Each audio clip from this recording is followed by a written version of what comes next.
벤자민 프랭클린이라는 사람이 자신이 사는 필라델피아의 시민들을 위해서 아름답고 좋은 등을 하나를 준비해서요, 자기 집 밖에 선반을 만들어서 그 위에 올려 두었다고 합니다.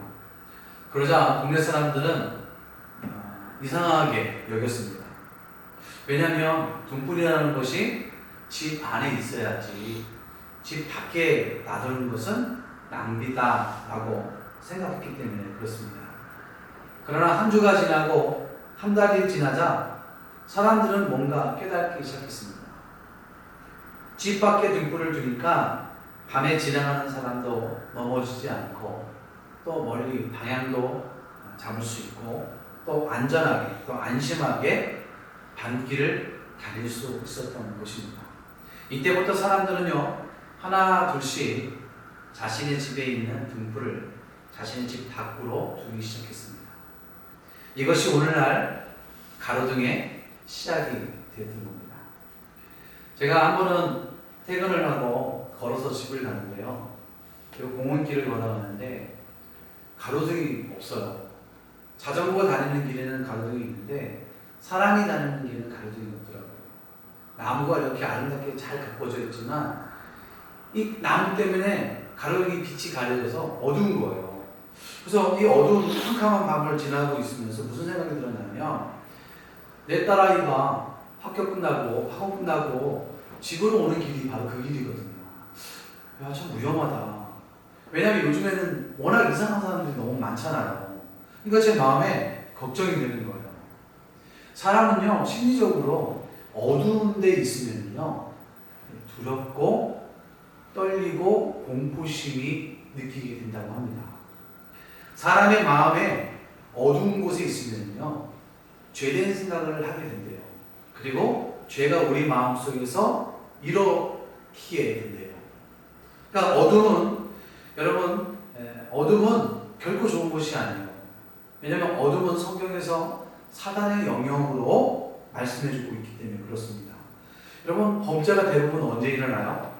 낮보다 밤에 일어나죠. 그만큼 어둠은 위험한 곳입니다. 여러분, 빛이 없는 세상 상상해 보셨어요? 지금 우리가 예배 드리는데 불을 다 끄면 어떻게 될까요? 글씨가 침침하게 보이지 않겠죠. 아까 영상처럼 학생들은 밤에 공부를 할 수가 없습니다. 어떤 일을 할 수가 없겠죠. 저는 날씨에 대해서 좀 민감한 것 같아요. 아침에 딱 일어나면 날씨가 흐리잖아요. 비가 오잖아요. 그러면 왠지 모르게 마음이 찜찜해요. 그리고 마음이 조금 우울함이 좀 생겨요. 그런데 아침에 딱 눈을 뜨면 햇볕이 반짝반짝 비치고 정말 딱 창문을 딱 바라볼 때 모든 것이 환하게 보이면 왠지 모르게 기분이 너무 좋은 거예요. 마음이 상쾌해요. 왜일까요?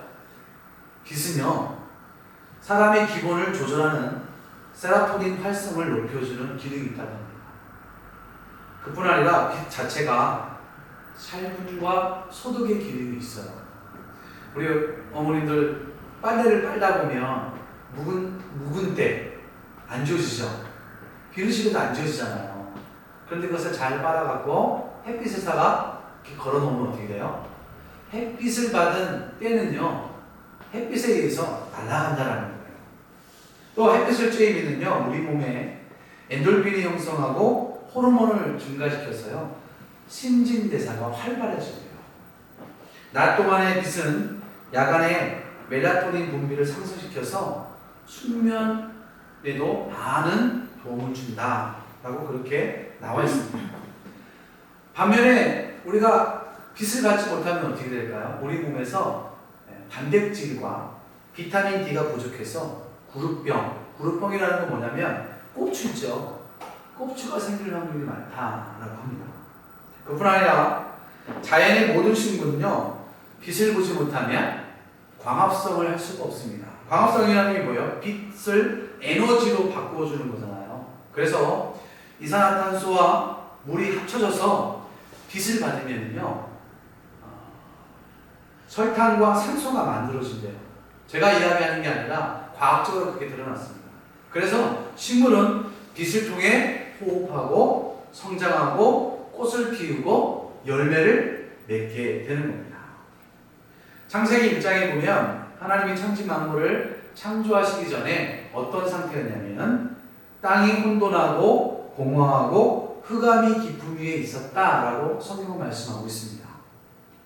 땅은 아직 생물이 살 수 없는 죽은 땅이라는 것을 이야기하고 있는 거거든요. 이때 하나님이 어떻게 하셨어요? 빛을 창조하셨습니다. 빛이 있어야지만이 공허와 흑암을 그리고 혼돈을 해결할 수 있기 때문에 그런 겁니다. 그러므로 빛이 없는 세상은 어떤 세상일까요? 죽은 세상입니다. 빛이 없는 세상은 인간이 살아갈 수가 없는 거예요. 성경은요, 빛을 이렇게 이야기하고 있습니다.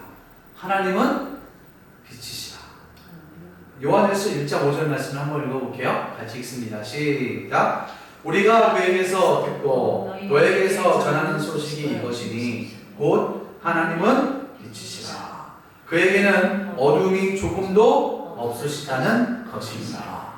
또 성경은요, 예수님이 나는 빛이다 라고 그렇게 말씀하셨습니다. 요한복음 12장 46절입니다.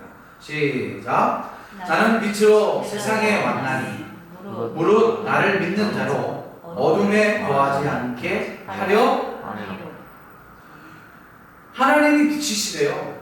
예수님이 빛이시래요. 여러분, 이 말씀은 뭐냐면 이 세상에는요, 빛이 반드시 있어야 합니다. 빛이 필요합니다. 마찬가지 우리 인간에게는 빛 대신 하나님이 반드시 필요해요. 빛 대신 예수님이 반드시 필요한 분이라는 사실을 우리에게 이야기하고 있는 거예요. 어둠에서 빛으로, 사망에서 생명으로 인도하실 유일한 분은 오직 예수 그리스도 외에는 없다는 겁니다. 그러면서 더 놀라운 사실을 우리에게 말씀해 주고 있습니다. 오늘 본문 5장 14절 말씀입니다. 마태복음 5장 14절 시작. 너희는 세상의 빛이라. 다시 합시다. 다시 시작. 너희는 세상의 빛이라. 너희가 누구예요? 저와 여러분을 이야기하는 거예요. 저와 여러분은 이 세상의 빛이다 라고 말씀해 주고 있는 거예요. 예수님이 이 세상의 빛이 되셨던 것처럼 세상의 빛이다. 빛이 될 거야, 되어야 해 라고 이야기하는 것이 아니라 뭐라고 이야기하는 거예요? 너는 빛이다 라고 그렇게 말씀해 주고 있는 겁니다. 여러분, 이 말씀이 예수를 믿는 저와 여러분들에게 너무너무 중요한 말씀이라는 사실을 알아야 합니다. Who are you? 넌 누구냐? 여러분 누구예요? 나는 어떤 삶을 살아야 되는지, 내 인생의 삶의 목적이 뭔지, 존재 이유가 무엇인지를 오늘 이 말씀을 통해서 우리에게 이야기해 준 거예요. Who are you? 넌 누구냐? 요한복음 1장 7절 말씀을 읽어보겠습니다. 시작. 그가 증언하러 왔으니 곧 빛에 대하여 증언하고 모든 사람이 자기로 말미암아 믿게 하려 함이라. 예수님이 빛으로 오신 이유가 뭐예요? 모든 사람이 예수님이 우리의 구원자라는 사실을 알려주시기 위해서 빛 대신 예수님이 이 땅에 오신 거예요. 가난하고 헐벗고 죽어가는 영혼들을 그들을 빛으로 인도하기 위해서, 사망에서 생명으로 인도하기 위해서 빛 대신 예수님이 이 땅에 오셨다는 거예요. 마찬가지입니다. 바울은요, 그리스도인들을 뭐라고 이야기했냐면 빛의 자녀들이다 라고 부르면서 복음의 빛을 비추어 구원의 진리를 선포할 자들이다 라고 그렇게 말씀했습니다. 여러분은요, 이 세상의 빛이라는 사실을 통해서 난 누구인가? 너는 누구냐? Who are you? 라는 그 질문의 정체성을 다시 한번 확인하고 사명감을 가질 수 있기를 주님의 이름으로 축복합니다. 할렐루야. 우리가 오늘 너희는 세상의 빛이다 라는 말씀 앞에 먼저 우리가 생각해 보아야 할 말씀이 있습니다. 우리는 빛인데 빛의 역할을 과연 얼마나 감당하고 사느냐 라는 질문을 하게 됩니다. 누가복음 11장 35절과 36절입니다. 시작. 그러므로 내 속에 있는 빛이 어둡지 아니한가 보라. 내 온 몸이 밝아 조금도 어두운 데가 없으면 등불의 빛이 너를 비출 때와 같이 온전히 밝으리라 하시니라. 아멘. 이 말씀은 뭐예요? 이 말씀은 빛된 우리에게 어둠이 존재해야 된다, 존재하지 말아야 된다? 우리에게 어둠이 존재하지 말아야 한다는 거예요. 왜요? 빛이기 때문에. 여러분, 빛이 들어오면 어둠은 어떻게 돼요? 사라지게 되고 있잖아요. 여러분 한번 얼굴을 서로 한번 보셔보세요. 앞뒤로. 그 눈에 어둠이 있습니까? 사악한 없죠? 없을 줄 압니다. 그러면 우리는 어떻게 돼요? 죄된 삶을 멀리 해야 됩니다. 청결한 삶을 살아야 된다. 하나님이 가까이 하는 삶, 하나님을 가까이 하는 삶, 하나님을 닮아가는 삶을 살아야 한다는 거예요. 나는 예수 믿는 사람인데요. 나는 교회 나가는 사람인데요. 나는 교회 다니는 사람인데요. 좋아요. 좋습니다. 그렇다면 여러분, 빛의 역할을 얼마나 감당하고 살아가고 있습니까? 오히려 사람을 실망시키고 우리 주님을 실망시키지 않습니까? 불순종하고 거짓말하고 남을 속이고 괜찮아 남들 다 하는 건데 라고 이야기하면서 불법하며 불법을 합리화시키고 있지는 않습니까? 다른 사람에게 신뢰를 주지 못하고 있지는 않습니까? 이래서 어떻게 빛의 역할을 감당할 수 있을까요? 나부터 빛의 사람으로 되어 여러분 빛을 나타나는 우리 모두가 될 수 있기를 주의 이름으로 축복합니다. 그러면 어떻게 하면은 이 세상의 빛의 역할을 잘 감당할 수 있을까요? 마태복음 5장 16절입니다. 시작. 이같이 너희 빛이 사람 앞에 비치게 하여 그들로 너희의 착한 행실을 보고 하늘에 계신 너희 아버지께 영광을 돌리게 하라. 여러분, 우리가 착해야 되는 이유가 여기입니다. 착한 삶을 살아야 되는 이유가 여기입니다. 정직하고 거짓 없고 불법을 행하지 않는 삶을 살아야 되는 이유가 여기 있는 겁니다. 여기에서요, 착한 행실이란 무슨 말이냐면 하나님의 마음과 뜻을 나타내는 모든 의를 이야기하는 겁니다. 말하자면 여러분, 사람의 기준이 아니에요. 사람의 기준이 아니라 하나님의 기준에 맞는 착한 행실을 이야기하는 거예요. 그러니까 여러분 뭐예요? 사람의 기준이 아닌 하나님의 기준, 하나님의 착한 행실의 기준을 맞춘 삶을 살아갈 때 우리에게 오는 일들이 있습니다. 뭔지 아십니까? 고난이 오게 돼요. 세상 사람들로부터 손가락질 받을 때가 있어요. 내가 사랑을 못하고가 아니라 하나님의 기준에 맞는 삶을 살아가려고 할 때에 사람들이 우리를 색안경 끼고 볼 때가 많이 있다는 거예요. 사람들이 예수 믿는 사람들이 나쁜 짓에서 욕먹는 것이 아니라 예수를 잘 믿는 것으로 인해서 하나님의 뜻을 따라 하나님의 기준에 맞는 삶을 살아감으로 말미암아 그것으로부터 오는 핍박이 있다는 거예요. 마태복음 5장 11절입니다. 시작. 나로 말미암아 너희를 욕하고 박해하고 거짓으로 너희를 거스르고 모든 악한 말을 할 때에는 너희에게 복이 있나니. 누구로 말미암아요? 나로 말미암아. 예수님으로 말미암아. 여러분, 왜 우리가 세상으로부터 욕을 받습니까? 세상과 타협하지 않기 때문에 그래요. 야, 너희가 믿는 하나님만 믿냐? 다른 데에도 구원이 있지 않겠냐? 그걸 좀 인정해라. 그렇게 이야기합니다. 근데 우리는 그걸 인정해요? 인정하지 않아요? 인정하지 않잖아요. 왜요? 하나님이 원하시는 것이기 때문에.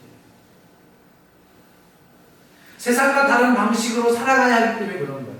그래서 여러분, 그리스도인이라는 말이 뭐냐면 예수님을 닮은 사람들. 왜요? 초대교회에요, 성도들이요, 예수님처럼 삶을 살았거든요. 그래서 그것을 바라보는 사람들이 저 그리스도인이야 라고 그렇게 이야기한 거예요. 그리스도인이라기에는 뭐냐면 저 예수를 닮은 사람, 예수님같이 똑같이 생각하고 예수님같이 똑같이 행동하는 사람들. 그래서 그리스도인이라는 말이 나는 거예요. 여러분 생각해 보십시오. 주일 성수 어떻습니까? 쉽습니까? 주일 성수하는 거 쉬운 게 아니에요. 여러분, 참는 거, 용서하는 거 쉬워요? 쉽지 않습니다. 예수 믿는 사람들은 성경에 참으려고 인내하래요. 오직 예수님을 믿으래요. 예수님께만 기도하래요. 예수님께만 의지하래요. 하나님의 말씀에 순종하래요. 예수님이 살아온 방식대로 살아야 한다라고 성경은 우리에게 이야기하고 예수님도 우리에게 말씀해 주고 있습니다. 그러기에 세상의 방식에 부딪히는 경우가 많이 있잖아요. 우리가 세상 사람들이요, 죄에 대해서 고민해요. 휴식 버리는 것에 대해서 고민할까요? 남을 흉보는 것에 대해서 고민할까요? 아닙니다. 성경은 뭐래요? 그것도 죄예요. 우리 예수 믿는 사람이 다른 점이 뭐예요? 작은 죄라도 그것 때문에 아파하고 힘들어하고 고민하는 거예요. 어떤 직장을 선택할 건가? 그거에 대해서 우리가 고민해야 되는 거예요. 나는 우리 유일한 분이 계시지만 너무 감사한 거예요. 그거에 대해서 고민하잖아요. 주의를 지킬 것인가 못 지킬 것인가. 그 고민하는 것 자체가 세상 사람과 살아가는 방식이 다른 거예요. 학교에서 공부하고 가정생활, 사람과 사람의 관계 속에서 여러분 관계가 틀어지면 세상 사람들은 술 마시잖아요. 같이. 근데 우리는 어떻게 해요? 그 사람을 위해 기도하잖아요. 살아가는 방식이 틀린 거예요. 그래서 성경은 이렇게 사는 것이 뭐라고 해요? 하나님께 영광이 되는 삶이다. 그것이 빛된 삶을 살아가는 것이다 라고 우리에게 말씀해 주는 거예요. 반대로 세상의 방식대로 살면 어떻게 해요? 고난이 없어요. 힘든 게 없어요. 그냥 세상 물정 흐르는 대로 그냥 흘러가면 되는 거예요. 얼마나 편해요. 예수님 때문에 욕먹을 일도 없어요. 왜요? 세상과 더불어 살아가기 때문에. 같이 살아가요. 박해받을 이유가 없는 거예요. 여러분, 성경에 너희는 세상의 빛이다 라고 그렇게 말씀하고 있습니다. 여러분, 빛의 특징이 있어요. 크게 두 가지인데요. 첫 번째는 뭐냐면은 같이 읽겠습니다. 시작. 너희 빛은 드러나야 합니다. 자, 마태복음 5장 14절입니다. 시작. 너희는 세상의 빛이라. 산 위에 있는 동네가 숨겨지지 못할 것이요. 아멘. 요즘은요, 자기 PR 시대라고 그렇게 이야기합니다. PR이라는 게 무슨 말이냐면요, Public Relation이라는 말이에요. 이 Public이라는 것은 공적인 공공의라는 겁니다. 그리고 Relation은 뭐예요? 관계입니다. 그러니까 Public Relation의 약자가 PR이에요. 직역하면은 대중과 관계를 맺는 것이라는 뜻입니다. 통상적으로 우리는 이것을 뭐라고 이야기하냐면 홍보라고 이야기합니다. 그러니까 PR이라는 말은 뭐예요? 자기 홍보하는 거예요. 자기 홍보. 나를 브랜드화 시키는 거예요. 나를 사람들에게 알리고 선전하는 것을 PR이라고 그렇게 이야기합니다. 그렇다면 여러분은 누구를 PR하며 살아가고 있습니까? 누구를 PR해야 될까요? 여러분 안에 있는 예수 그리스도를 PR하는 삶을 살아야 돼요. 드러내야 한다는 거예요. 예수님을 드러내야 되고 하나님을 드러내야 되는 거예요. 나는 죽고 예수님만이 드러나는 것. 이것이 예수 믿는 사람들의 PR. 세상에도요, 회사의 이미지를 홍보하기 위해서 어떻게 해요? 수십억, 수십억은 너무 많은가요? 어마어마한 돈을 들여가면서 이미지 광고를 합니다. 여러분 TV 보면은 막 삼성, 대우 뭐 이미지 광고 하잖아요. 그 돈이 얼마나 많이 들어가는지 아십니까? 여러분 상품에 상호가 들어가지 않으면 어떻게 된 거예요? 그 물건은 어떤 물건이에요? 짝퉁이에요, 짝퉁. 영어로 나이키를 교묘하게 해서 나이크 막 이렇게 만들잖아요. 예? 이건 다 뭐예요? 정확한 상호가 드러나지 않는 것은 진짜가 아니고 짝퉁이라는 거예요. 짝퉁이 아닌 것을 확인하려면 그 물건에 상호가 들어있는지 안 들어있는지 보면 알 수가 있습니다. 이것이 메이드 인 코리아인지 메이드 인 차이나인지 보면 알 수가 있습니다. 여러분 우리가 메이크 가방이나 옷을 입으면 어떻게 해요? 상표가 드러나잖아요. 짝퉁은 감춰주게 되어 있는 거예요. 예수 믿는 사람들, 오리지널 예수 믿는 사람들은 어떤 사람들이에요? 내가 예수 믿는 사람이라고 하면 스티그마, 예수의 흔적, 예수의 모습이 나를 통해서 드러나야 한다는 거예요. 여러분 빛의 역할은요, 빛 대신 우리 주님이 드러나야 합니다. 빛이 드러나지 않으면 그 빛의 의미가 없는 거예요. 빛의 역할을 감당할 수 없는 거예요. 예수 믿는 사람이 예수님이 드러나지 않으면 이건 뭐예요? 문제가 심각한 거예요. 내가 지금 신앙생활하는데 내 주변이 예수님이 믿는다는 사실을 모르고 있다. 여러분 스스로가 점검할 수 있도록. 우리는 그 사람의 행동과 습관과 말과 인품을 보면서 그 사람과 비슷한 사람을 연상하게 되죠. 우리가 우리 아내하고 저하고 TV 보면서 가끔 그런 얘기를 해요. TV에 나오는 연예인이라든가 사람들, 저 사람 누구 닮았네? 저 사람 우리 유라 선생님 닮았네? 저 사람 우리 최은희 닮았네? 그런 얘기를 하거든요. 그러니까 비슷한 사람을 보면, 그 사람을 보면 비슷한 사람이 연상이 되는 거예요. 여러분 모습에 예수님의 모습이, 예수님의 형상이 드러나게 되면은 사람들이, 예수님 닮았네. 예수님의 모습을 보게 되는 거예요. 여러분을 통해 빛 대신 예수님이 드러날 수 있기를 주님의 이름으로 축복합니다. 내가 일부러 막 드러내려고 하면 그건 뭐예요? 교만인 거예요. 그러나 우리 주님이 자연스럽게 내 안에서 드러나게 되면 그것은 영광이 되는 거예요. 여러분 영광된 삶을 살아가길 바랍니다. 두 번째는요. 같이 읽습니다. 시작. 빛은 비추어야 합니다. 마태복음 5장 15절입니다. 시작. 사람이 등불을 켜서 발 아래에 두지 아니하고 등경 위에 두나니 이러므로 집안 모든 사람에게 비치느니라. 아멘. 등불을 등경 위에 두는 이유는 뭡니까? 비치기 위해서는 거예요. 비추면 사람들이 그 빛을 보게 되어 있습니다. 할렐루야. 밤이 되면은요, 거리를 지나가면은요, 십자가가 보이죠. 여러분 십자가의 빛이 세상 속의 빛입니다. 그 빛을 사람들이 보는 거예요. 그 십자가를 보기 위해서 교회 십자가에 빛이 들어오는 겁니다. 어떤 사람이 너무너무 속상했어요. 그래서 술을 아주 제대로 못 마신 것 같아요. 취할 정도로. 빛에 비추면서 걸어가다가 고개를 딱 들었는데 십자가가 비추더라는 거예요. 그런데 놀라운 사실이 뭐냐면 그 십자가를 딱 바라볼 때 갑자기 예수님을 보이더라고요. 십자가를 진 예수님을 보이더라고요. 그래서 그가 그 주일에 교회를 가게 했다는 얘기예요. 여러분 빛을 비추어야지만이 세상 사람들이 그 빛을 보게 되어 있는 겁니다. 사람 누구나 어두운 인생의 길을 갑니다.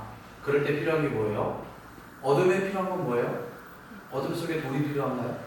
명예가 필요한가요? 어둠 속에는요 빛이 필요한 겁니다. 여러분 빛을 통해서 목표를 보게 되면 그 목표를 통해서 소망이 생기게 되는 거예요. 빛이 비추면 어둠은 물러나게 되어 있는 겁니다. 여러분 집에 바퀴벌레가 있습니까? 바퀴벌레 불 다 끄면 어떻게 돼요? 불을 어두움 속에서 바퀴벌레가 활동합니다. 다니잖아. 그럼 불을 딱 켜면 어떻게 돼요? 바퀴벌레가 순간 싹 사라져. 숨어버리는 거예요. 빛의 역할이 바로 이겁니다. 교회는 세상의 빛이 되어야 합니다. 저와 여러분은 세상의 빛이 되어야 합니다. 세상을 비춰야 돼요.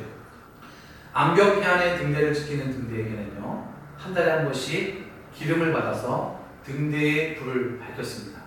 그런데 이 등대가 마을에 가까이 있기 때문에 사람들이 기름이 떨어지면 기름을 얻기 위해서 이 등대를 모여줬습니다.